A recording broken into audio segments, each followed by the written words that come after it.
1 hour of focus a day will transform you. Read that again and really think about it. 60 minutes. Not your whole day, not your entire week. Just 1 hour where you give your full attention to the work that matters most. Most people waste that much time without even noticing, scrolling, overthinking, doing small things that don't change anything. But if you take just one of those hours and put it into real progress, your life will start to look different fast. This isn't about working yourself into the ground. It's about deciding that for 1 solid hour, nothing else exists except the thing that will move you forward. No phone, no distractions, no half effort. You'll be amazed at what you can build, learn, and fix when you give something your full focus. 1 hour a day is enough to change your results, your confidence, and your future, if you start now. Chapter 1. Give 1 hour to the thing you keep avoiding. You know exactly what it's like to have something you've been avoiding. It could be a conversation, a task, a piece of work, a commitment, or even a personal change you know you need to make. It sits in the back of your mind. You think about it when you wake up. You think about it before you go to bed. And yet, day after day, you find another reason to push it aside. The truth is, you don't need more time to get it done. You need to give it 1 solid hour of your focus. Just 1. 1 hour might not sound like much. You might think, that won't make a big difference. But the reason you're stuck isn't because the thing is impossible. It's because you haven't been willing to face it fully. Avoidance creates pressure. It builds up a mental weight that drains you even when you're not actively working on the thing. Hid away, every time you push it off, you add to the stress, and that stress doesn't disappear until you take action. If you give that thing you've been avoiding just 1 hour of your complete attention today, something powerful will happen. First, you will feel lighter, because action removes the mental clutter that inaction creates. Second, you'll start breaking the wall that avoidance has built in your mind. That wall isn't made of the task itself, it's made of fear, uncertainty, and resistance. Many people think they have to feel ready before they start. But readiness is a trap. Waiting for the perfect moment, the perfect energy, the perfect mood. That's how years pass without progress. You don't need to feel ready to start. You need to start, and then you will feel ready. If the thing you've been avoiding feels too big, don't try to finish it in one go. 1 hour is not about completing everything. It's about committing to progress. Think of it like opening a locked door. You don't have to walk all the way through yet. But you do have to turn the key. That 1 hour is your key. When you sit down for that focused hour, protect it like it's the most important meeting of your life. No phone, no social media, no wandering off to quickly check something. You don't need to multitask. You need to single task. The human mind works best when it's fully engaged in one thing at a time. And when you give your full mind to something, even for a short time, you produce better work in 1 hour than in several distracted hours combined. Here's the truth. The hardest part is the first 10 minutes. That's when you feel the strongest urge to avoid, to get up, to delay. Push past those 10 minutes. Once you're in it, momentum will carry you further than you thought possible.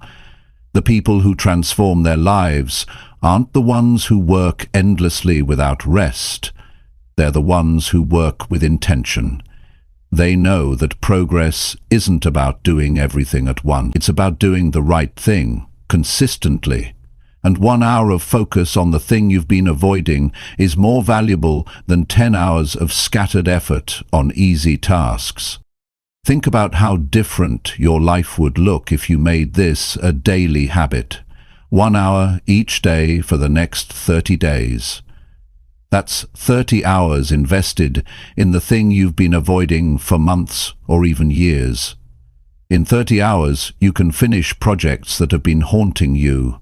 You can build skills you've been too scared to start learning. You can repair relationships you've been too nervous to confront. This is not just about productivity, it's about self-respect.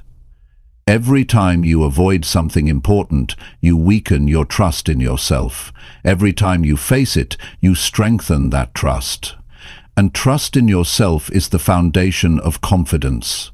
People think confidence comes from feeling good, but real confidence comes from keeping promises to yourself, even when it's uncomfortable. You will notice something else when you start giving that 1 hour to what you've been avoiding. You'll feel a shift in how you carry yourself. You'll walk a little taller. You'll speak with more certainty. You'll think more clearly. That's because you're no longer carrying the mental weight of avoidance. You've replaced hesitation with progress. And here's the important part. Don't wait for motivation. Motivation is the result of action, not the cause of it. If you sit around waiting to feel like doing it, you'll keep waiting. But if you start, even when you don't feel like it, your brain will reward you. That reward will come in the form of momentum, clarity, and satisfaction. When you sit down for that 1 hour, set a clear goal for what you want to achieve in that time. Don't just work on it. Decide exactly what progress looks like. It could be writing a specific number of words, finishing a certain section, organizing a set of documents, practicing a particular skill. The more specific your goal, the easier it will be to stay focused. Discipline is built in moments like this. It's not about forcing yourself to work all day. It's about showing up when it matters. When you can do one hard thing for one uninterrupted hour, you train your mind to push past discomfort. And when you can do that daily, you become unstoppable. Some people will say, "I don't have an hour," but that's not true. You have the same 24 hours as everyone else. The difference is how you use them. You may have to wake up an hour earlier. You may have to turn off the TV at night. You may have to say no to something that wastes your time. But if you want change, you have to make space for it. 1 hour a day is 4% of your day. That 4% can change the other 96%, but only if you commit to it fully. And when you start doing this, you'll notice something else. Other parts of your life will improve too. Why? Because when you prove to yourself that you can face the thing you've been avoiding, you stop running from other challenges. You build mental strength that carries over into every area, your work, your relationships, your health.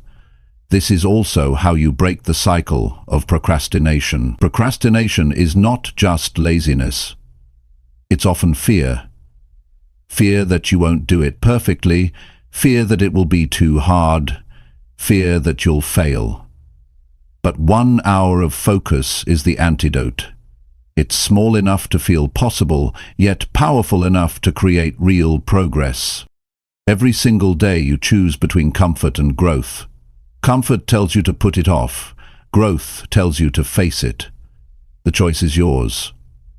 And here's the thing, no one can do that 1 hour for you. It's your responsibility, it's your hour, it's your life. Imagine looking back a year from now and realizing you gave 1 hour a day to the thing you kept avoiding. That's 365 hours, over 9 full work weeks of progress. How much closer would you be to your goals? How much lighter would you feel? How much more confident would you be? The change doesn't happen overnight, but it starts immediately. The first time you sit down and face that thing, you'll feel it. That sense of, I'm finally doing it. That's a feeling you can't buy. That's a feeling you can't get from reading another book or watching another video. That feeling only comes from action. So today, make the decision. Take the thing you've been avoiding and give it 1 focused hour. Not tomorrow, not next week, today. Sit down, remove distractions, Decide exactly what you're going to do in that hour, and then do it. You may be surprised at how quickly progress comes once you stop running from it. You may find that the thing you've been avoiding isn't nearly as bad as you imagined. That's because the fear of doing it is always worse than the reality of doing it. By facing it daily, you'll build a habit of courage, and that courage will carry you far beyond this one task. You'll start tackling other things faster. You'll start moving through life with a sense of control, and that control will fuel even greater progress. 1 hour a day might not seem like much, but it's enough to transform you if you give it to the right thing. And the right thing is often the one you've been avoiding the most. So take the challenge. Face it for 1 hour today, then again tomorrow, and the next day. Before long, you'll see what most people never see, the incredible power of small, consistent, focused action. You won't just get more done, you'll become the kind of person who does what needs to be done. That's how transformation happens, not in one big leap, but in one focused hour at a time.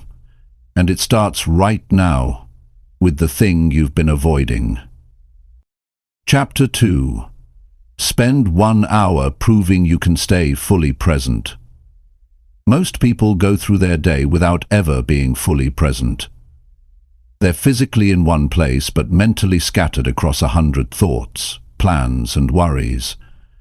They're checking their phone while in the middle of a conversation.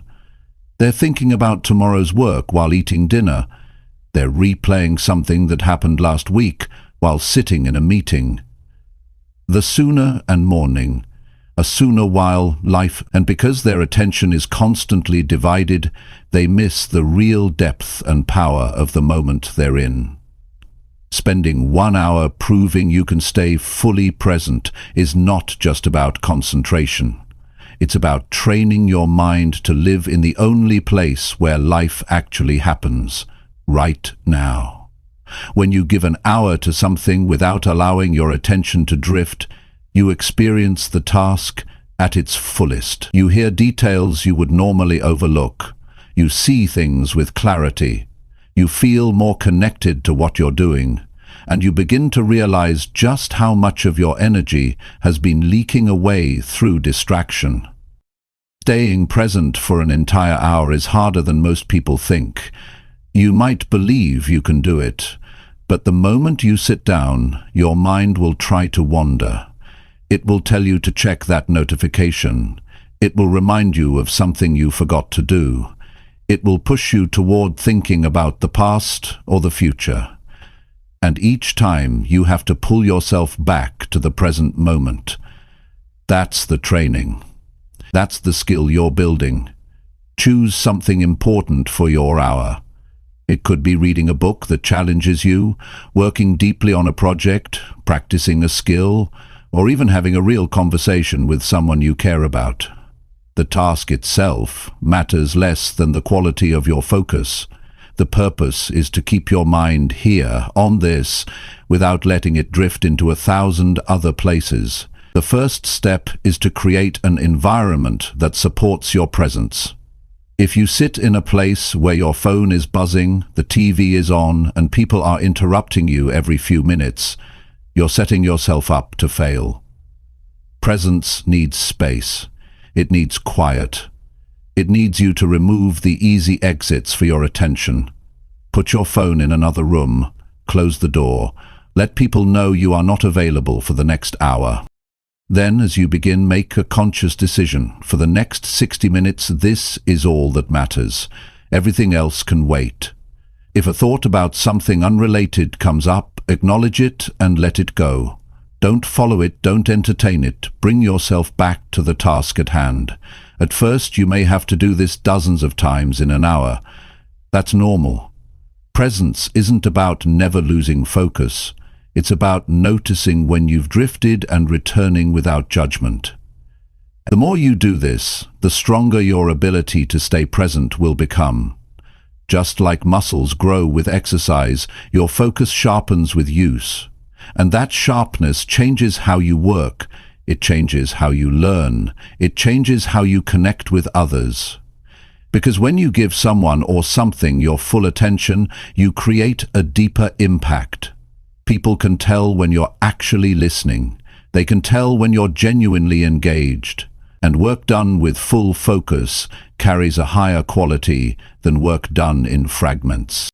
As another benefit to practicing presence for an hour, you feel more satisfied.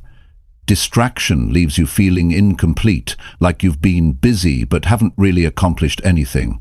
Presence leaves you with the sense that you've truly invested yourself into what you were doing.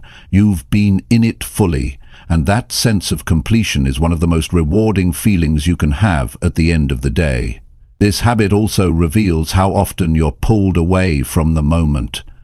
Once you start training for presence, you'll notice just how automatic distraction has become. You'll catch yourself reaching for your phone when you don't need to. You'll notice your mind drifting in the middle of tasks you thought you were paying attention to. These moments are not failures, they're opportunities to strengthen your focus. Each time you return to the present, you're building mental discipline. Being fully present for an hour also reduces stress. Much of stress comes from constantly thinking about what's next or worrying about what already happened. When you anchor yourself to the moment, you stop feeding those thoughts. You stop living in the past and the future, and for that hour, you live in the now. The mind becomes calmer, your breathing steadies, your body relaxes. That state of calm makes you more effective, not less. If you choose to spend your hour with another person, listening, talking, working together, something powerful happens. They feel valued in a way that's rare today. Most people are so distracted that true attention feels like a gift. In that hour, you can strengthen relationships, resolve misunderstandings, and connect in a way that can't happen if your mind is elsewhere. The impact of this practice grows when you do it consistently. 1 hour a day might seem small, but it's enough to rewire how you interact with the world. You start carrying that presence into other parts of your day without even thinking about it. You catch yourself during dinner and decide to put the phone down. You stop multitasking during conversations. You start working on tasks with more depth and less hurry. This also trains you to be more intentional. When you stay present for an hour, you're choosing where your energy goes.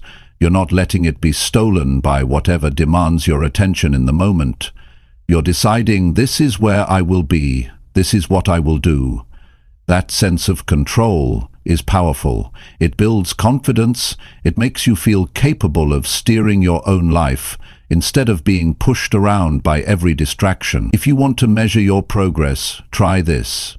At the end of your hour, reflect on how many times your mind drifted and how quickly you brought it back. Over time, you'll notice that the number of distractions decreases. You'll also notice that when distractions do come, you return to focus faster. That's proof that your mind is becoming sharper. You might wonder, what if I get bored? That's part of the challenge. Boredom is often the mind's way of avoiding discipline. It wants novelty, stimulation, something easier than the task at hand. But pushing through boredom strengthens you. It teaches you to stay when it's tempting to escape.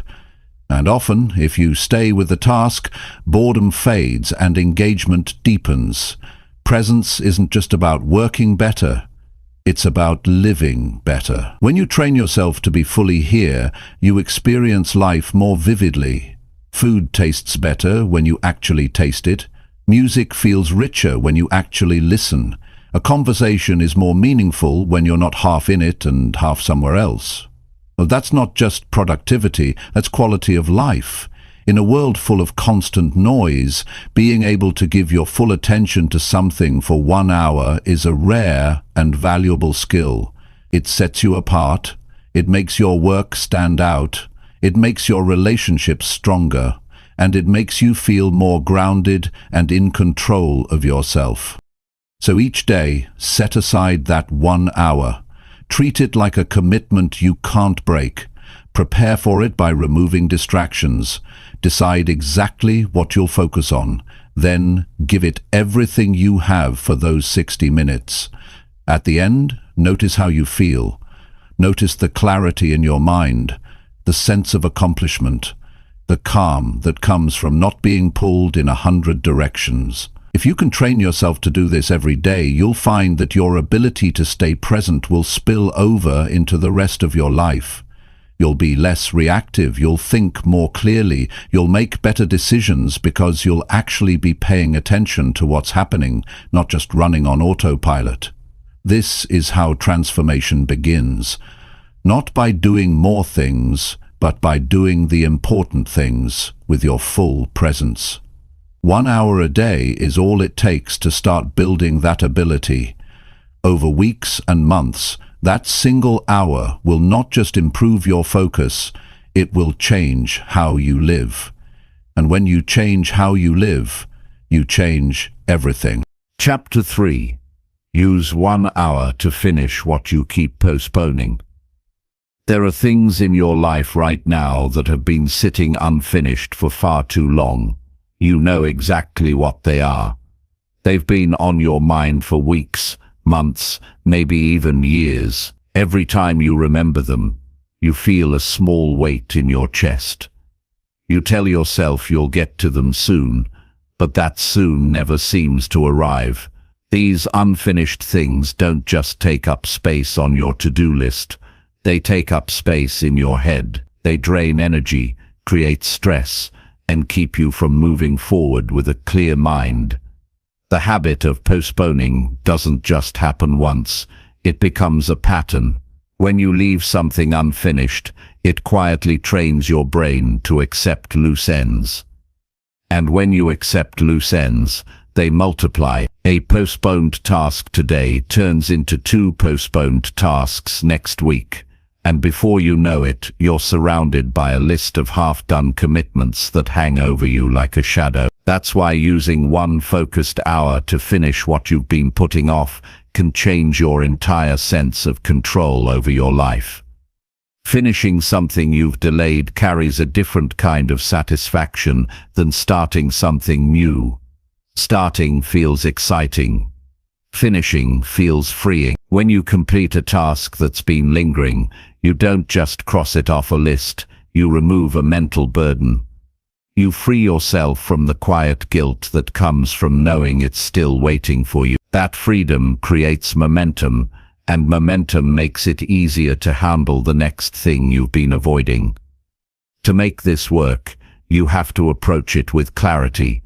Don't just say, "I'll work on it for an hour." That's not enough. Decide before the hour begins exactly what finishing looks like. Be specific. If it's an email you've been delaying, your goal is to write it, review it, and send it before the hour ends.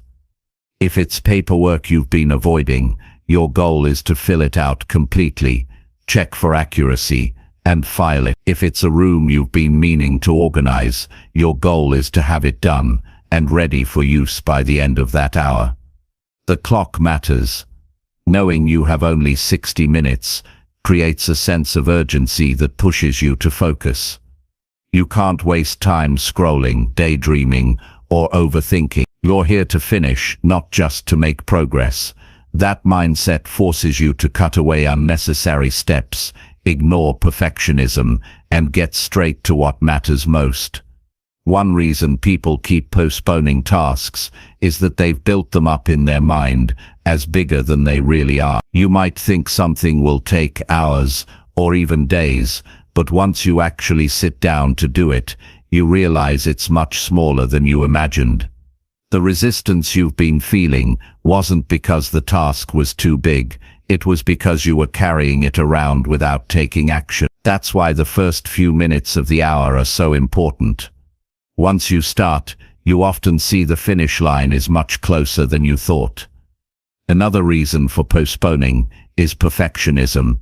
You might tell yourself you're waiting for the right time to do it properly, but that perfect time never comes. You don't need perfect. You need done. Finished work can be improved later. But unfinished work just sits there, holding you back. This 1-hour approach forces you to accept that done is better than delayed. You also have to watch for the traps your mind will set during the hour. It will tell you to stop and check your messages. It will convince you that you need a break before you've even gotten halfway through. It might even try to distract you with other productive tasks that aren't what you set out to do. Stay with it. Your focus must remain locked on the one thing you decided to finish. Completing postponed tasks is not just about productivity, it's about identity. Every time you finish something you've delayed, you prove to yourself that you are the kind of person who follows through. You teach your mind that your word to yourself matters. Over time, this builds self-respect, and self-respect builds confidence. The opposite is also true. Every time you break your own commitment, you weaken that trust in yourself. This is why even small wins matter. Think about how different your environment, your work, and your mind would feel if you cleared away the backlog of unfinished business in your life. That pile of unfiled documents gone. That half-written project completed. That important call finally made. The weight you'd remove from your shoulders would be more valuable than the task itself. If you make this a daily habit, the results compound. 1 hour a day for a month means 30 completed tasks that were previously sitting unfinished. Imagine what that does to your mental space. You'd have more room for creativity, more clarity in decision-making, and more energy for the things that actually move your life forward. This practice also helps you handle new tasks better. Once you've experienced the relief of clearing unfinished work, you're less likely to let new things pile up. You become quicker to act. You address things when they appear instead of letting them collect dust. That kind of responsiveness changes the pace of your life. You stop feeling behind, and you start feeling ahead. The act of finishing also carries a psychological reward. When you complete something, your brain releases a small burst of satisfaction. This is the mind's way of encouraging you to repeat the behavior. That's why once you've finished one postponed task, you might feel energized enough to tackle another. That momentum is a powerful tool. Use it. Sometimes what you've been postponing isn't a task but a decision. You've been delaying making a choice because you're afraid of the consequences, but indecision is its own form of postponement, and it's just as draining as an unfinished project. If that's the case, use your hour to make the call, weigh your options, decide, and move forward. A decision made is a decision no longer haunting you. The discipline you build in these 1-hour sessions will carry over into other areas of life. You'll start noticing that you hesitate less. You'll see that your tolerance for clutter, mental or physical, shrinks. You'll feel a new kind of control over your time and energy. And control is what allows you to focus on bigger, more meaningful goals without the constant drag of unfinished business pulling at you. One thing to remember: the goal isn't to cram as much as possible into an hour. The goal is to bring something to completion. That could be one small task or one significant project, depending on its size. What matters is that when the hour ends, it's done, not still waiting for later. There will be days when you don't feel like it, days when you're tired, stressed, or unmotivated. Those are the days when finishing matters most. Because every time you finish something when you didn't want to, you strengthen your ability to act, regardless of how you feel. And that's a skill that will serve you in every area of life. When you look back months from now, you won't remember the exact details of every task you finished. What you will remember is the shift in how you operate. You'll remember that you stopped letting things pile up. You'll remember that you stopped letting things pile up. You'll remember that you became someone who gets things done. You'll remember that you took control of the loose ends in your life and turned them into accomplishments. And that's the real transformation here. It's not just about crossing things off a list. It's about changing the way you relate to your commitment. When you use 1 hour to finish what you keep postponing, you're telling yourself, I don't leave things undone. That's a powerful identity to build. It changes how you approach new challenges, how you manage your time, and how you see yourself. Start today. Pick one thing you've been postponing and commit to finishing it in the next hour. No half effort, no distractions, just you, the task, and the commitment to see it through. When the hour ends and it's done, notice how different you feel. That feeling is your proof. It's worth it. And the more you repeat this, the more you'll build a life free from the weight of unfinished business. That's a life where you move faster, think clearer, and achieve more because nothing is holding you back. Chapter 4. Work 1 hour like it decides your entire future. Most people treat an hour of their day as if it's something small, something that comes and goes without much meaning. But there's a different way to see it. What if you worked for 1 single hour with the mindset that everything about your future depended on what you did in that time? What if you treated that hour as the most important hour of your life? The way you approach it would change instantly. You wouldn't waste time. You wouldn't scroll through your phone. You wouldn't half commit to the task.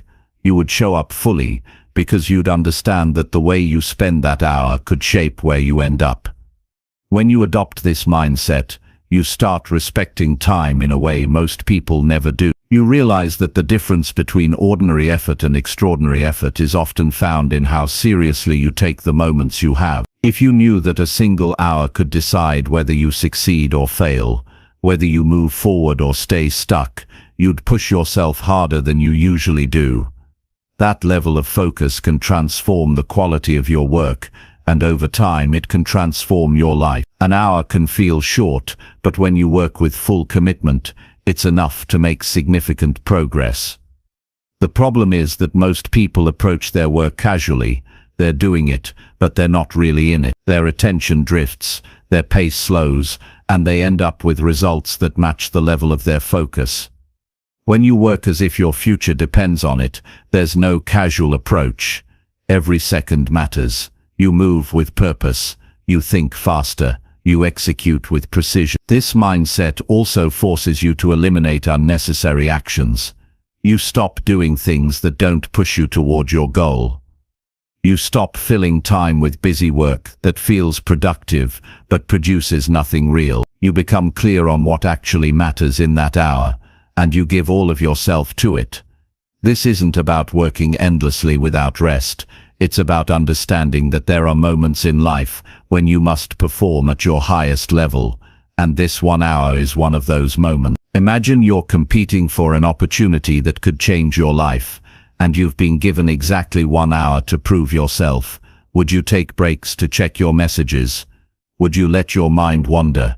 Or would you push yourself to deliver the best work you've ever done? That's the energy you need to bring every single time you work under this principle.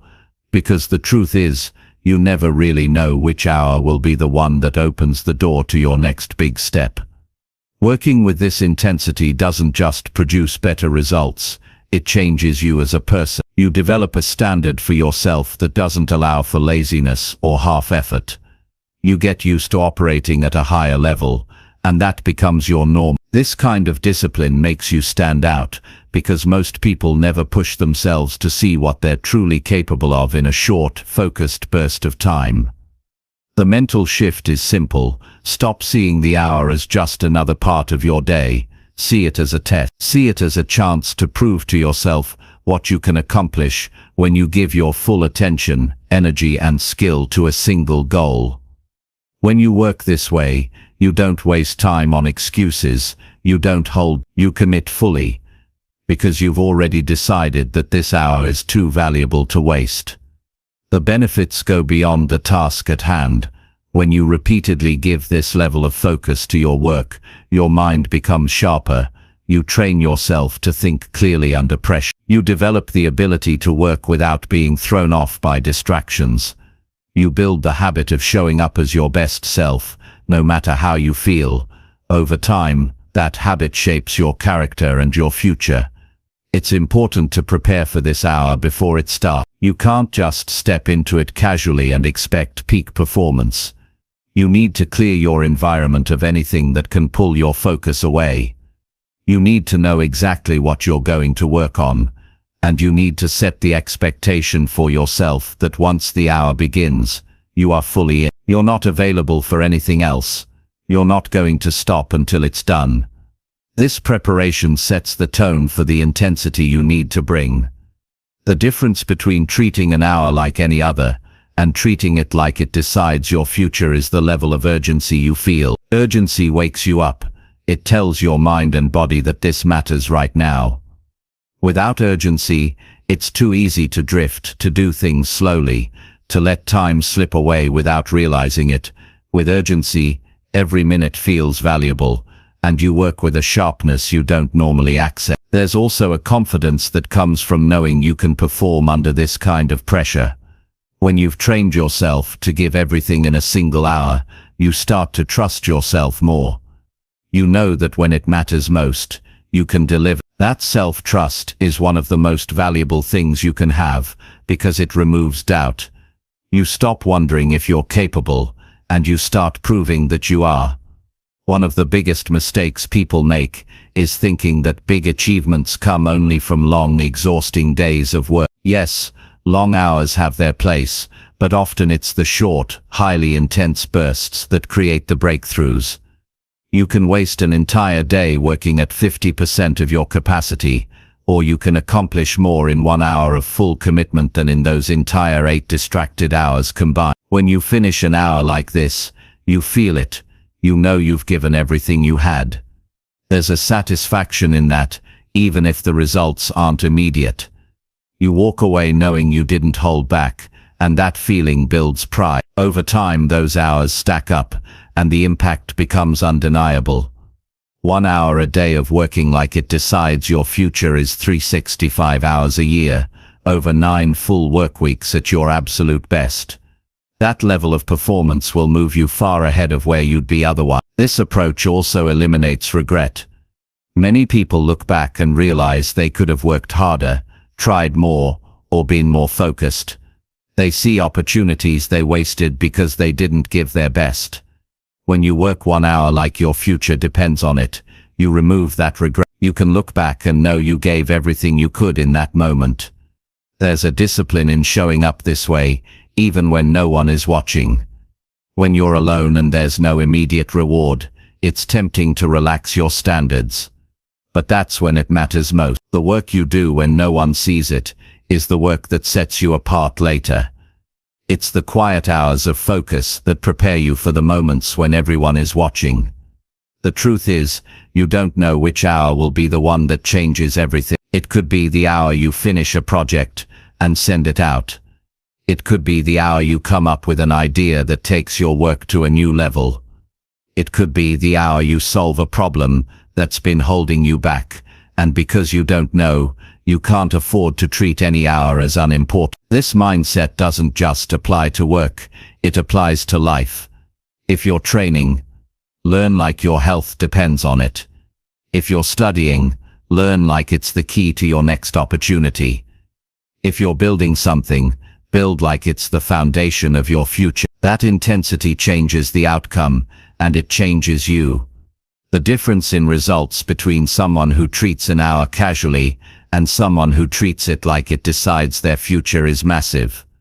Over time, those differences create completely different lives. One life is filled with half-finished efforts and missed opportunities. The other is built on a foundation of consistent, high-level performance. When you sit down for this kind of hour, remove every distraction, set a clear target, and push yourself to meet it before the time ends. Ignore the urge to slow down.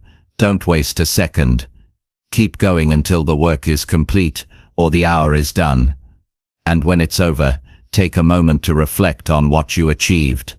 Not just in terms of the work, but in terms of the standard you upheld for yourself. Working 1 hour like it decides your entire future is about more than just productivity. It's about living with urgency, purpose, and a refusal to waste time. It's about building a reputation with yourself that says, when it matters, I show up fully. Do that every day, and you won't just be more productive, you'll be unstoppable. Chapter 5. Focus 1 hour only on what truly moves you ahead. Every day you are faced with choices about where your time goes.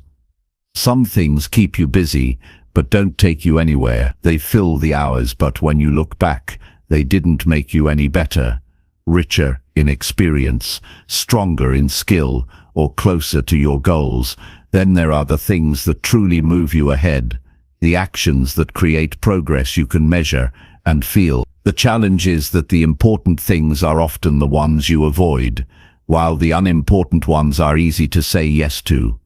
That is why giving 1 focused hour only to what truly moves you ahead can change the direction of your life. Progress is not the result of doing more, it's the result of doing what matters most.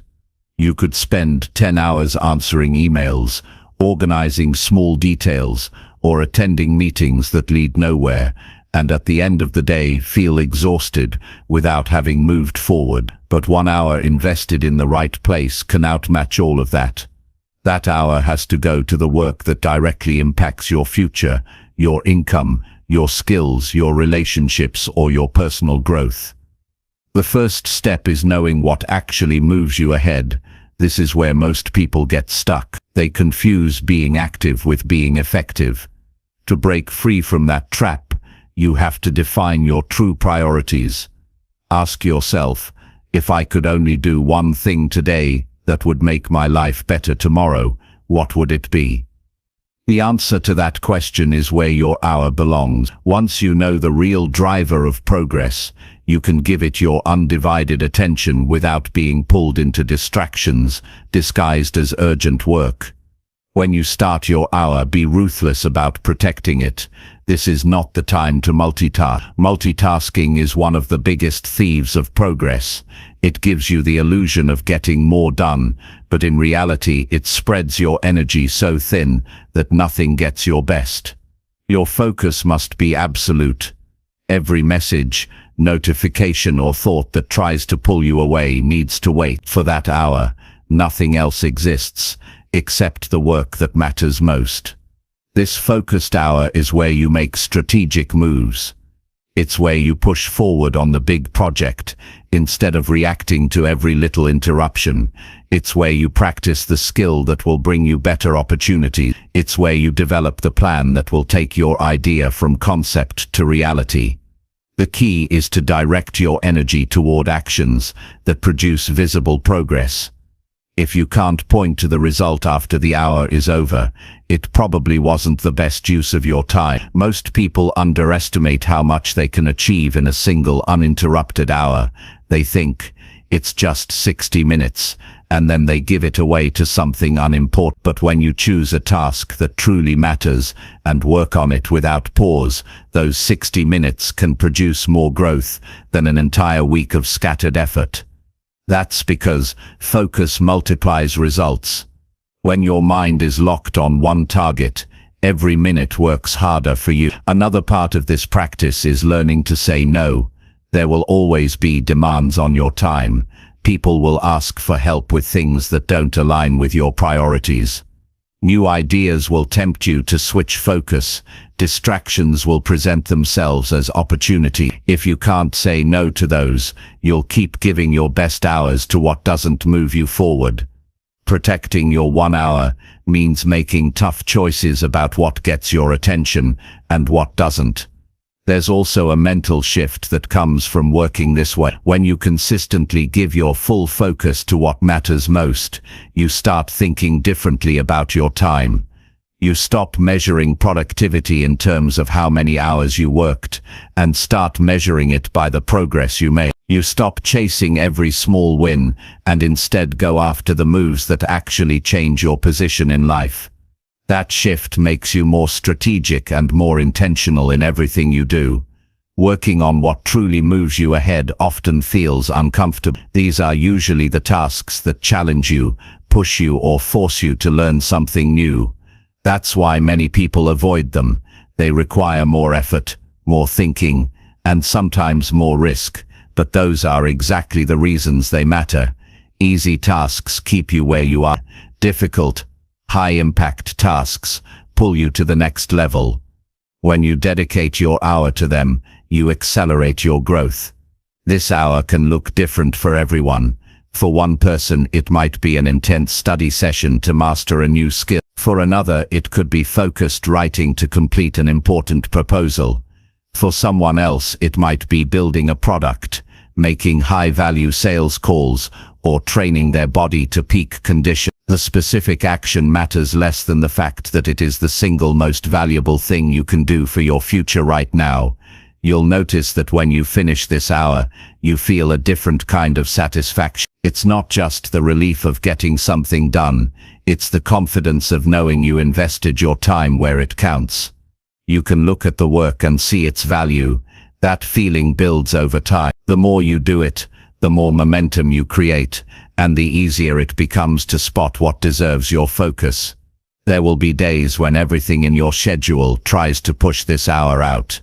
That's when you have to remember that if you give away this hour, you're giving away your progress. You can handle less important things later, but you can't replace the impact of a well-spent hour on what truly matters. If you can, schedule it early in the day before interruptions pile up. Treat it like an unbreakable meeting with your future self. To get the most from this hour, be clear about the outcome you want before you start. Don't just work on something, decide exactly what progress looks like for today. That could be finishing a specific section, closing a set number of deals, solving a key problem, or reaching a measurable milestone. The more defined your goal, the more focused your actions will be, and the more likely you are to finish with a result you're proud of. This practice also teaches you to value quality over quantity. 100 low-impact tasks will never match the progress of one high-impact task done well. When you see that for yourself, you stop chasing busyness and start chasing result. You stop filling your day just to feel productive and start building your day to actually move forward. That's how you create lasting change. If you do this every day, even for just 1 hour, the effect compounds. A month from now, you'll see the difference in your skills, your projects, and your opportunities. 6 months from now, the gap between where you are and where you could have been without this practice will be obvious. A year from now, it will be life-changing, and all of it starts with the choice to give 1 hour to the work that matters most. The truth is, your future isn't built by random activity, it's built by deliberate action, and deliberate action starts with focus. That's why this 1 hour matters so much. It's not about working longer, it's about working smarter. It's about identifying the single most important thing you can do today, and doing it with everything you have. That's how you make progress you can actually see. Every day gives you the same choice. Spend your time on what's urgent, or spend it on what's important. Urgent will always be loud. Important will often be quiet. But the quiet work is what moves you forward. The loud work only keeps you busy. 1 hour of important work every day can make the difference between standing still and making real progress. So decide what truly moves you ahead. Commit to giving it one uninterrupted hour. Protect that time as if it's the most valuable thing you own, because it is. Work with intention, finish with a result, and repeat tomorrow. Over time, those hours will stack into a future built on consistent, meaningful progress.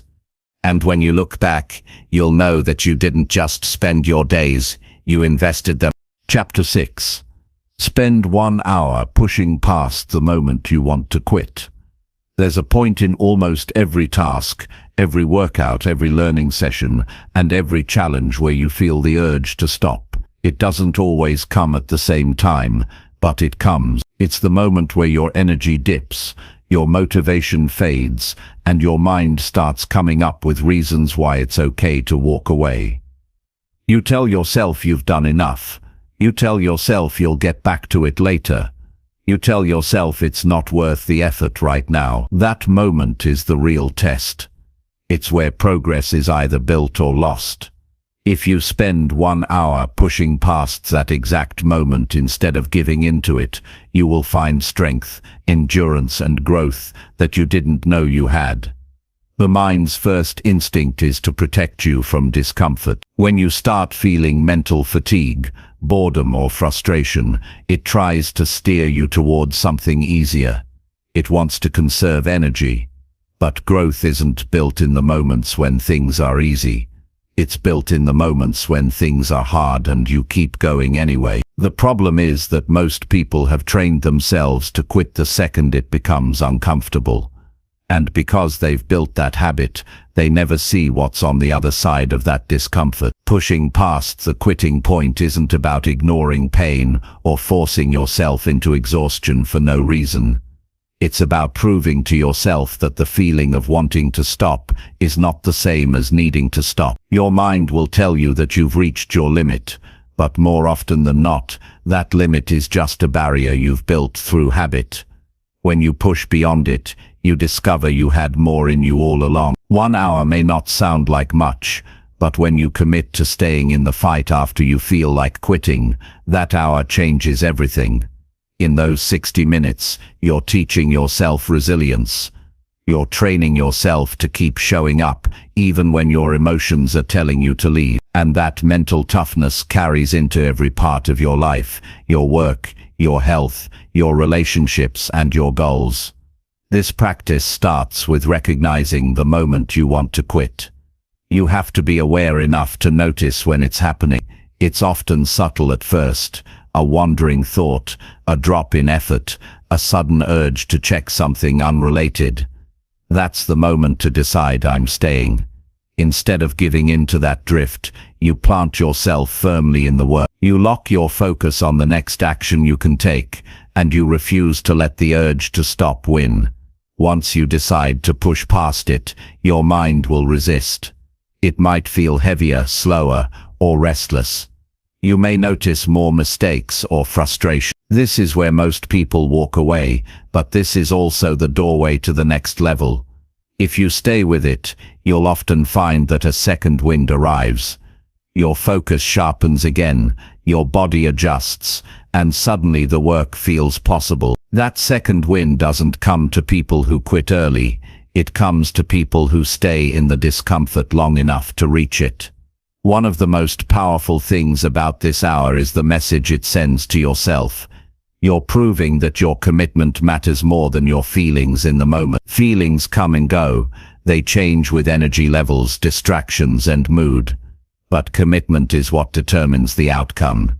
Every time you push past the moment you want to quit, you reinforce the idea that your word to yourself is unbreakable. That trust in yourself becomes one of your greatest strengths.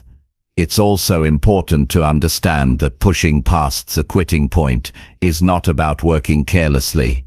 It's about working with intention and discipline, even in discomfort. Sloppy effort just to say you kept going isn't the goal. The goal is to keep your quality high while you're tired, frustrated, or tempted to stop. That ability to maintain standards under pressure is rare, and it's what separates the people who talk about improvement from the people who actually achieve it. There's a different kind of progress that comes from this practice. It's not always visible right away. Sometimes the result is just that you finished something you would normally have left incomplete.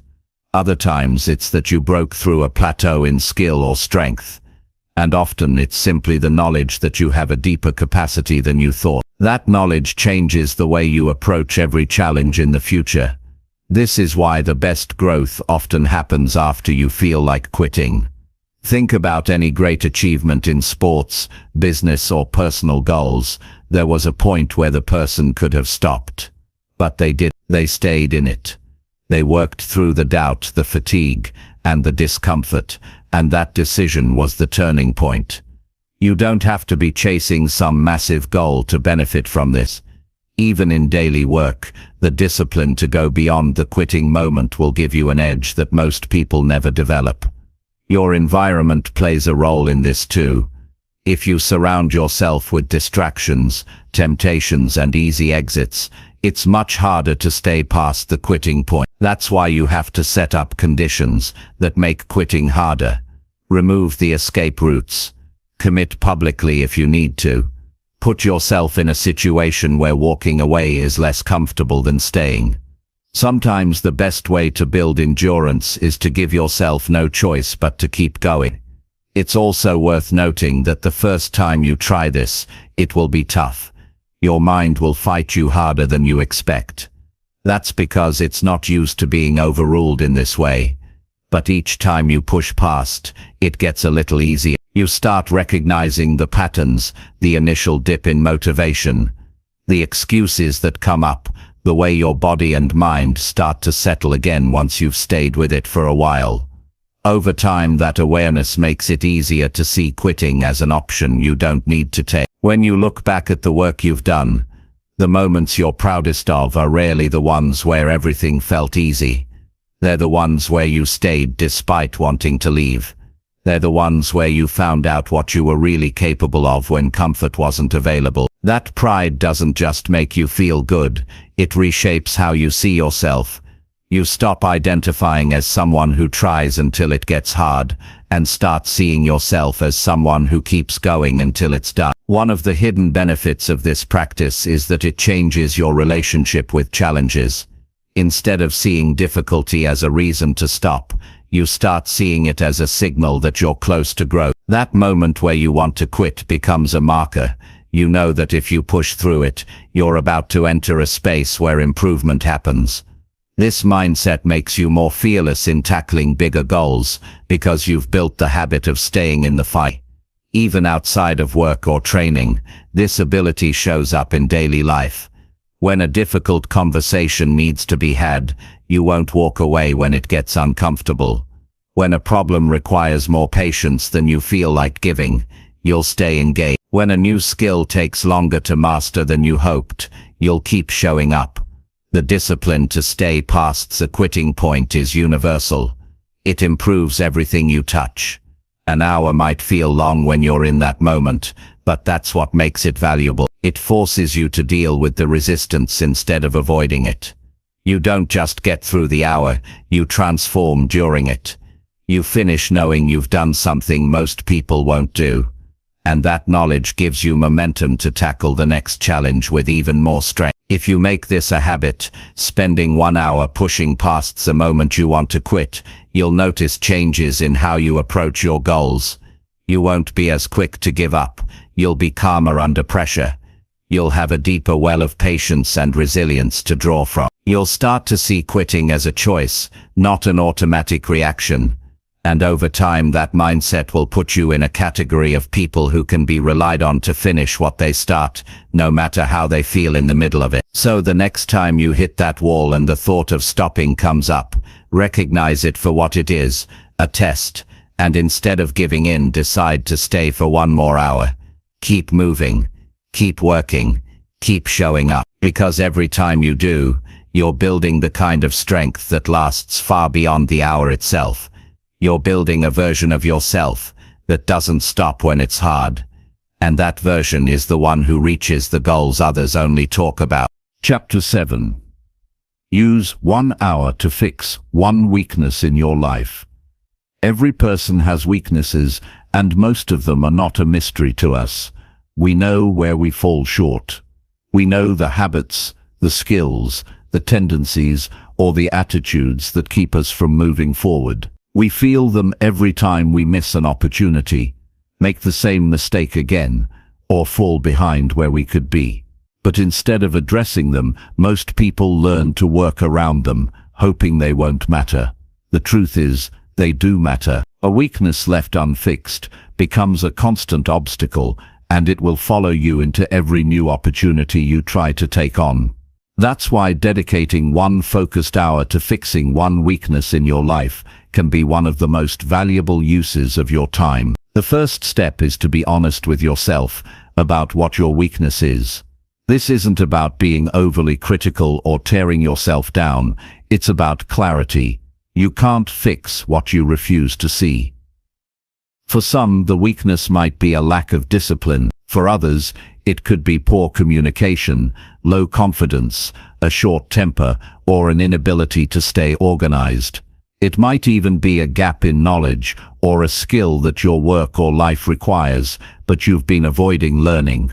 Whatever it is, you have to name it clearly. You have to know exactly what you're working on before you can start improving it.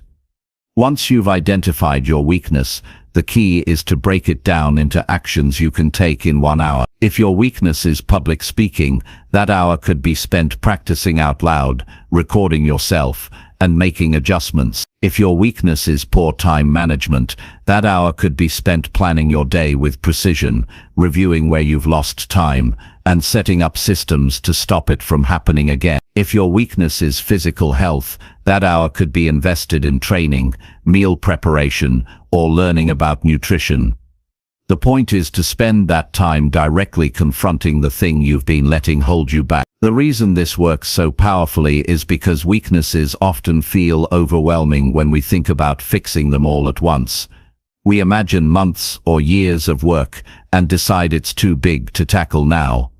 But when you commit to 1 hour, you shrink it into something you can start immediately. You don't have to fix it completely today, you just have to take one solid step toward removing it from your life. Over time, those steps stack, and what once felt like a permanent limitation becomes an area of strength. When you work on a weakness with full focus, you're doing more than just building skill, you're changing your relationship with it. Many people avoid their weaknesses because they feel embarrassed by them, they pretend they don't exist, or try to hide them. But when you face a weakness head-on, that embarrassment turns into ownership. You stop seeing it as a permanent flaw and start seeing it as something you have the power to improve. That shift in mindset is as valuable as the skill itself. You have to expect that working on a weakness will feel uncomfortable. That's normal. By definition, it's an area where you're not strong yet. You might feel awkward, slow, or frustrated while working on it. You might fail more than you succeed in the beginning, but discomfort is proof you're in the right place. If it was easy, it wouldn't be a weakness, it would already be a strength. That discomfort is a signal that you're growing. To get the most from this hour, remove anything that can pull your attention away.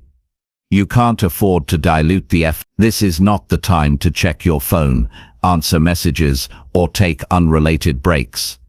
Weaknesses don't improve with half effort. They improve when you give them full deliberate attention. For 60 minutes, that weakness becomes the only thing that matters. You analyze it, work on it, and push it forward without letting anything else in. Tracking your progress is also important. Weaknesses can feel like they're not changing, even when they are.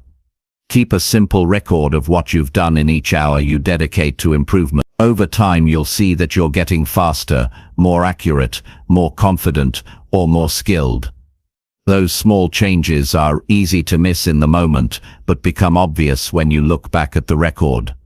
That proof will keep you motivated to keep going. You'll also start to notice how fixing one weakness improves other areas of your life. For example, if you become better at managing your time, you'll also reduce stress, improve the quality of your work, and make more space for opportunity. If you develop confidence in speaking, you'll not only communicate better, but also build stronger relationships and open doors you couldn't before. Weaknesses are rarely isolated, they affect everything around them. Fixing one can create a chain reaction of improvement. Some people avoid working on weaknesses because they think it's better to double down on strengths. And while strengths are important, ignoring weaknesses entirely can limit how far your strengths can take you. A small weakness in the wrong place can hold you back more than a strong skill can push you forward. Think of it like building a house. No matter how beautiful the design is, if the foundation is cracked, the whole thing is at risk. When you commit to this hour daily or even weekly, you start removing the limitations that have been silently controlling your outcomes. You replace hesitation with confidence. You replace avoidance with action. You replace frustration with progress. And over time, you notice that situations where you used to feel out of your depth now feel manageable. That's not an accident. That's the result of repeatedly choosing to work on the thing you used to run from. Working on weaknesses also builds humility. It reminds you that you're not done learning, no matter how experienced or skilled you are in other areas. It keeps you open to feedback, willing to change, and focused on growth. That humility is a strength in itself, because it allows you to adapt and improve faster than those who think they already know enough. It's worth recognizing that fixing a weakness isn't always about adding something new. It can also be about removing something harmful. A bad habit, a poor mindset, or an unproductive behavior can be just as damaging as a missing skill. If your weakness is procrastination, use your hour to take immediate action on something you've been putting off. If it's negative self-talk, spend your hour challenging and replacing those thoughts with better ones. If it's a lack of follow-through, use the hour to finish something you've left undone. The discipline to keep showing up for this hour, even when it's uncomfortable, is what will separate you from the majority of people who never address their weaknesses. Most will keep doing what's familiar and easy, staying exactly where they are, but you will have trained yourself to do what's necessary, even when it's hard. That habit will serve you in every area of life, because growth always demands that you step outside of comfort. Eventually, the weakness you're working on now can become one of your strengths, not because you ignored it, but because you invested the time to change it. And when that happens, you'll not only feel more capable, you'll have proof that you can tackle any other weakness that shows up in the future. That kind of self-belief is built, not given, and this 1-hour practice is one of the fastest ways to build it. So choose one weakness today. Don't overthink it. Don't wait for the perfect time. Start with one focused hour, use that time to face it directly, and make tangible progress. Repeat it often enough, and you'll look back one day and realize that the thing that once held you back is now one of the reasons you're ahead. And that transformation will be worth every minute you put into it. Chapter 8. Work 1 hour without letting your mind escape once. When you sit down to work, your mind often doesn't stay with you for long. You start with focus, but within minutes it drifts, thinking about something that happened earlier, planning what you'll do later, or jumping toward whatever distraction is nearby. This constant mental escape is the reason so many people put in hours without producing anything meaningful. The difference between a distracted hour and an hour of complete mental presence is enormous. When you work for 1 hour without letting your mind escape even once, the depth and quality of what you achieve can be far beyond what you thought possible. This isn't about simply sitting in one place for an hour. It's about training your attention to stay exactly where you've decided it belongs. Most people underestimate how slippery attention can be. They think they're working, but their mind is wandering half the time. They're reading something but thinking about lunch. They're writing, but already imagining what the rest of the day will look like. This split focus costs more than just time. It costs depth, accuracy, and quality. Working without mental escape means you treat that hour as a commitment to be fully present. The moment you notice your mind drifting, you bring it back immediately. You don't follow the thought. You don't give in to the curiosity of just checking something else. You anchor yourself to the work in front of you as if nothing else exists. This level of discipline is rare because it's difficult, but it's also one of the fastest ways to improve the value of your work. The challenge is that your mind will resist. It's used to hopping between thoughts, following impulses, and chasing stimulation. Staying with one thing for 60 minutes goes against the patterns you've built over years. That's why it requires deliberate practice. You have to catch yourself in the act of drifting and choose over and over to stay. At first you may have to do this dozens of times in a single hour. Over time, the number of times you drift will decrease, and your ability to hold attention will grow stronger. To work like this, preparation is essential. Your environment must support your goal. Every potential escape needs to be removed before you start. Put your phone in another room. Close all unrelated tabs and apps. Clear your workspace of anything that might tempt you to shift focus. The fewer options your mind has to wander toward, the easier it will be to stay in the work. The hour should feel like a closed space with only one door, and that door leads directly into the task you've chosen. Before starting, be clear about exactly what you're going to do in that hour. A vague idea like work on the project gives your mind too much room to drift. Instead, define a specific objective, finish a section, solve a particular problem, or reach a measurable milestone. Having a clear target gives your mind something firm to hold on to, reducing the pull of unrelated thoughts. When you begin, expect that your attention will try to leave. This isn't a sign of weakness, it's how the mind works. What matters is your ability to notice the moment it happens. The instant you realize your thoughts have strayed, pull them back. Don't get frustrated about drifting, just return. Every time you do this, you're strengthening the muscle of focus. You're building the ability to control where your mind goes instead of letting it control you. The rewards for this kind of focus are immediate. You'll find that you get more done in one uninterrupted hour than in several hours of scattered effort. The work will have fewer mistakes, require less revision, and carry more depth. You'll also feel a different kind of satisfaction when you finish. Instead of feeling drained from constant mental switching, you'll feel accomplished because you truly gave yourself to the task. One of the biggest benefits is the way this practice sharpens your awareness. When you train yourself to notice the moment your mind escapes, you become more conscious in other parts of your life as well. You'll catch yourself drifting in conversations and pull yourself back to listen fully. You'll notice when you're half engaged in something important and choose to bring your full attention. This awareness changes how you show up for everything, not just work. It's worth noting that mental escape doesn't always look like obvious distraction. Sometimes it shows up as overthinking, daydreaming, or getting lost in planning instead of doing. Even if your thoughts are still about the task, if they're not moving the work forward, they're still an escape. The discipline here is to keep your mind connected to active progress, not just circling around in thought.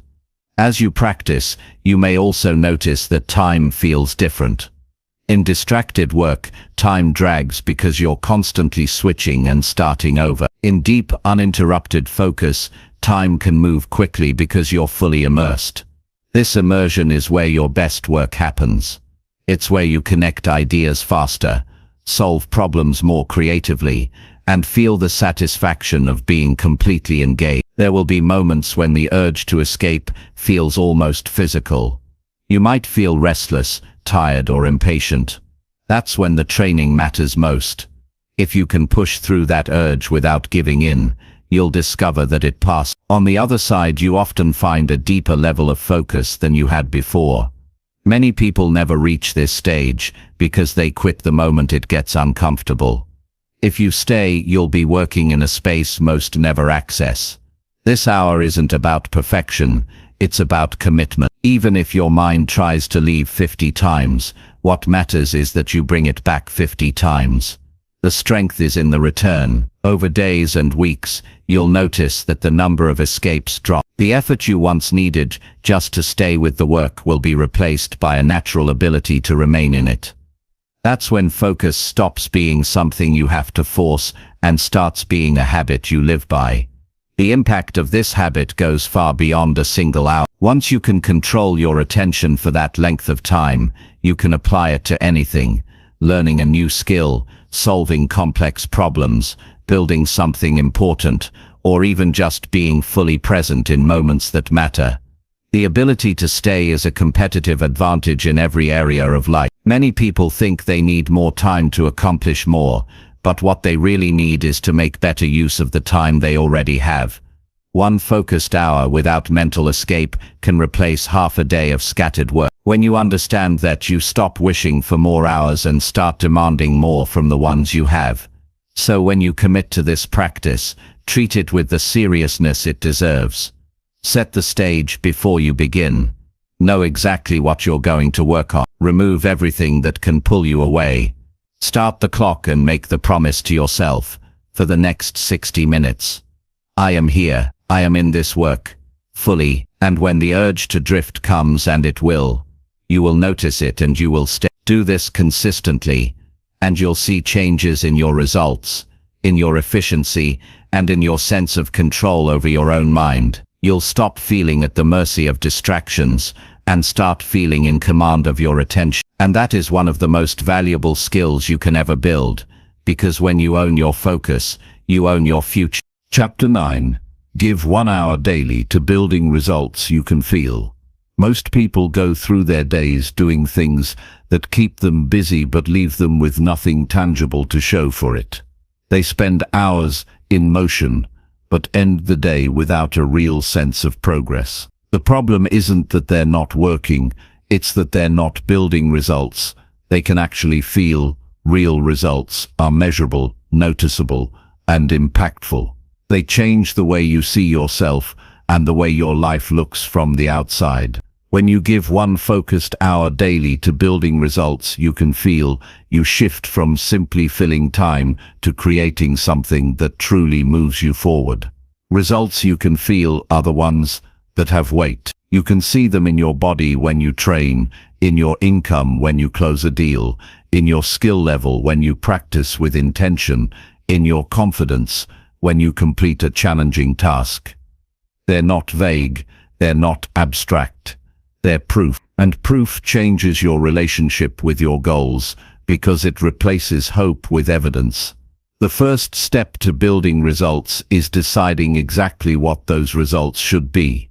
This is where many people get lost. They work towards something without defining what progress will look like, and as a result, they never know if they're getting closer.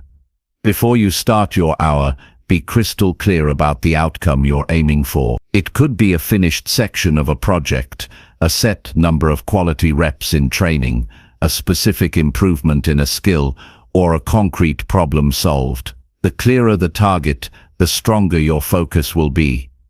Once you have that target, the key is to give your full energy to it for the entire hour. This isn't time for passive effort. Passive effort produces little to nothing. If you want results you can feel, you have to work with enough intensity to make an impact. That means pushing yourself, not just going through the motion. It means challenging your limits and doing the work at a standard that ensures the result is noticeable by the end of the session. The reason 1 hour can be so powerful is because of focus. Most people spread their attention across too many things, and each one gets only a fraction of their energy. By narrowing that focus to one goal for 1 hour, you're concentrating your effort where it matters most. This creates momentum, and when momentum builds, results follow faster than you expect. It's important to track what you're doing during these hours. If you can't measure it, you can't improve it. Keep a record of what you achieved in each session, so you can look back and see the progress over time. This not only keeps you accountable but also keeps you motivated. There's nothing more encouraging than seeing the proof that your efforts are stacking up into something meaningful. Results you can feel also change your mindset. When you consistently see progress, your belief in your ability to create change grows. That belief fuels more action, and more action fuels more result. It's a cycle, but it has to start with that initial decision to work for something tangible instead of staying busy with things that lead nowhere. One of the biggest challenges here is avoiding work that feels productive, but isn't. It's easy to get caught up in tasks that make you look active, but don't actually move you closer to your goal. If you want results you can feel, you have to be ruthless about cutting those out of your focused hour. Every minute should be spent doing something that directly produces the outcome you're aiming for. That's how you make that hour worth 10 times its length. You'll find that when you make this a daily habit, your sense of control over your life increases. Instead of waiting for change to happen, you're building it piece by piece. You're no longer relying on luck or outside circumstances to improve your situation. You're creating the improvement yourself. And because you can see and feel the difference each day, you're less likely to drift into periods of inaction. There's also a psychological reward to this kind of work. At the end of the day, you can look back and know you made progress you can touch, see, or measure. That feeling of accomplishment is more than just satisfying, it's motivating. It makes you want to show up again tomorrow and do it again, because you're no longer working in the dark. You know your effort pays off and you have proof of it. You should also be aware that not every result will be massive right away. Some will be small but significant. The point isn't to achieve something huge every day, it's to make daily contributions that stack into something huge over time. 1 hour of focused improvement each day equals over 350 hours in a year. That's enough to transform your body, master a new skill, build a business, write a book, or completely change your income level. To get the most out of this practice, protect this hour as if it's non-negotiable. Schedule it into your day and refuse to give it away. Treat it like an important meeting you cannot miss. When you show up consistently, you're sending yourself a clear message: this matters. And when something matters enough to get your full attention every day, it grows. This habit also teaches you to value depth over volume. You could spend your entire day doing shallow, surface-level work that never accumulates into anything meaningful. Or you could spend 1 hour digging deep into the work that actually changes your position. That depth is what produces results you can feel. It's what turns effort into progress, and progress into achievement. Along the way, you'll face moments when the temptation to ease off will appear. You'll think you can get away with giving less effort, or you'll want to switch to something easy. These moments are critical. How you handle them will determine whether your hour produces real results or just the illusion of work. Push through them.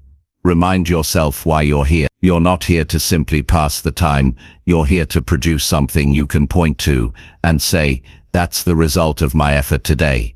One of the most powerful aspects of working this way is that it compounds over time. The more days you string together where you build real results, the faster your growth accelerates.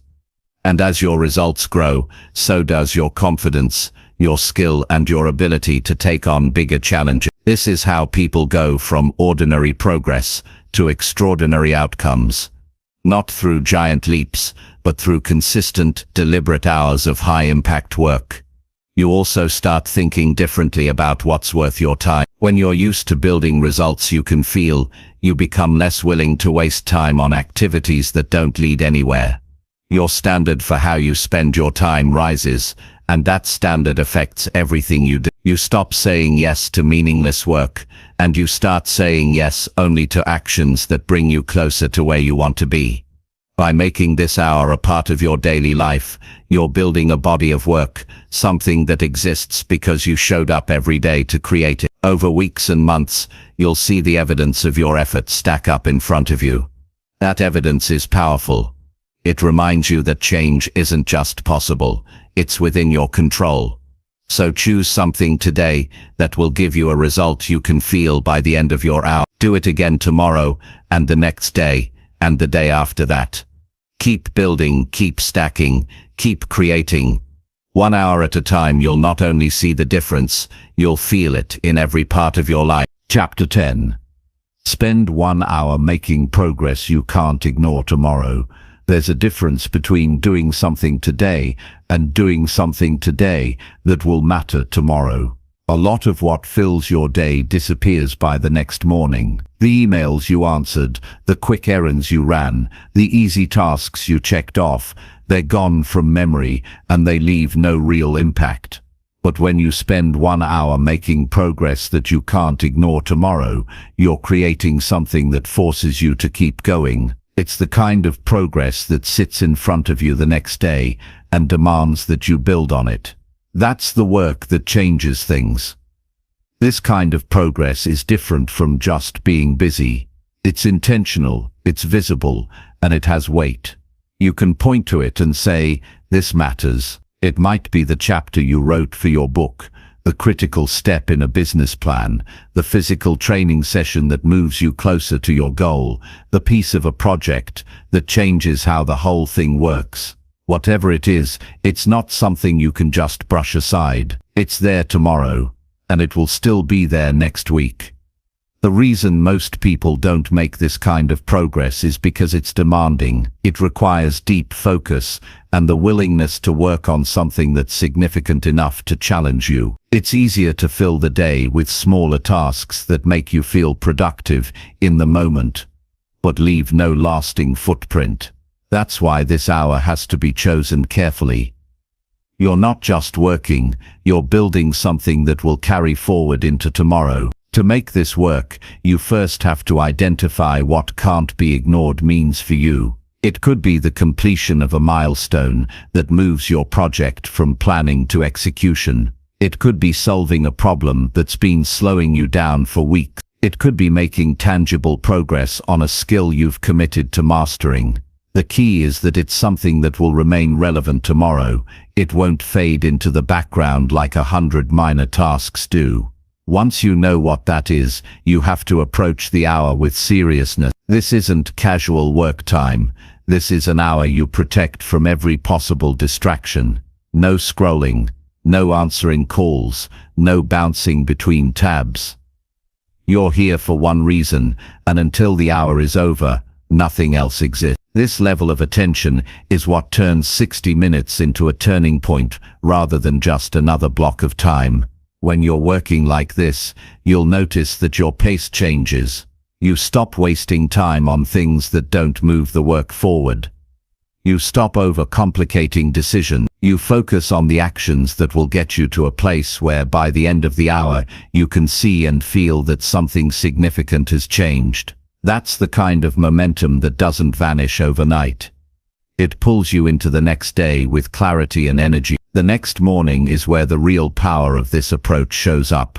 You'll sit down to work, and the progress you made yesterday will be waiting for you. It's not an abstract idea, it's right there in front of you. That's when you realize you've set yourself up to keep going. You don't have to waste time figuring out where to start because you've already started. You're already in motion, and that motion is much easier to maintain than it is to create from nothing. This habit also builds something deeper, the ability to make decisions based on long-term value instead of short-term satisfaction. Most people pick tasks based on what feels urgent right now, not on what will matter tomorrow. By committing to 1 hour of progress you can't ignore, you're training yourself to choose work that creates future momentum. That shift in thinking is one of the most powerful changes you can make in how you approach your day. It's important to note that this progress doesn't have to mean finishing something completely.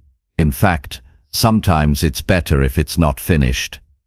Leaving something important in motion means you're more likely to pick it up quickly the next day. The goal is not to close it out, it's to move it far enough forward that it's impossible to ignore when you return. That's how you create a chain of progress that keeps pulling you forward day after day. The discipline here comes from being able to resist the pull of easy wins. It's tempting to fill your hour with tasks that you can finish quickly just to feel productive. But quick tasks rarely produce lasting progress. You have to choose the work that will still be relevant and valuable tomorrow, even if it takes longer, even if it's more complex, even if it forces you to think harder. That's where real progress lives. The benefit of working this way extends beyond the hour itself. Over time, you start building a body of work that reflects consistent, meaningful progress. You stop having to restart from scratch every week because your work carries forward naturally. You create a rhythm of progress where each day builds on the one before. That rhythm compounds, and before long, the gap between where you are and where you want to be begins to close. There's also a psychological advantage. When you end your day knowing you've made progress that will be there tomorrow, you go to bed with a sense of accomplishment and direction. You're not ending on a vague hope that tomorrow will be better. You're ending with the certainty that tomorrow already has a starting point. That clarity removes hesitation in the morning and makes it easier to get into motion quickly. The more you do this, the more you start to think about your time differently. You begin to measure your days, not by how many hours you worked, but by how much lasting progress you made. You start cutting out activities that leave nothing behind, and replacing them with actions that build on each other. That's how you turn a scattered schedule into a consistent path forward. This habit also trains you to think about sustainability, because you're always looking for progress you can build on tomorrow. You stop chasing random bursts of effort that lead to burnout. Instead, you create steady, intentional forward motion. That steady motion may feel slower at times, but it adds up to more than sporadic sprints ever could. Over weeks and months, this approach changes the way you operate. You'll notice that your projects finish faster, your skills improve more quickly, and your goals feel closer, because you've been making daily contributions you can actually see. You'll stop feeling like you're stuck in place because each day leaves you further ahead than the last. To make the most of this practice, you have to be deliberate not just in choosing the task, but in how you approach it. Start your hour knowing exactly what success will look like by the end. Be specific enough that when you stop, you can say with certainty that you made progress that will still matter tomorrow. That level of clarity ensures that your effort produces something tangible, not just a feeling of being busy. At the end of the hour, take a moment to recognize what you've done. Look at the progress, feel it, acknowledge that it's something you can build on. That recognition matters because it reinforces the value of the habit. It reminds you why this way of working is worth protecting. When you string enough of these hours together, you'll look back and see how much has changed. The work you've done will be visible, the progress undeniable. You won't have to wonder if your time was well spent because the results will speak for themselves. And it will all come from the decision to make each day, leave behind something that can't be ignored tomorrow. That's the difference between just working and working with purpose. One fills time. The other builds a future. And 1 hour a day is enough to start building a future you can see, touch and feel. Day after day, until the results are too big for anyone, including yourself,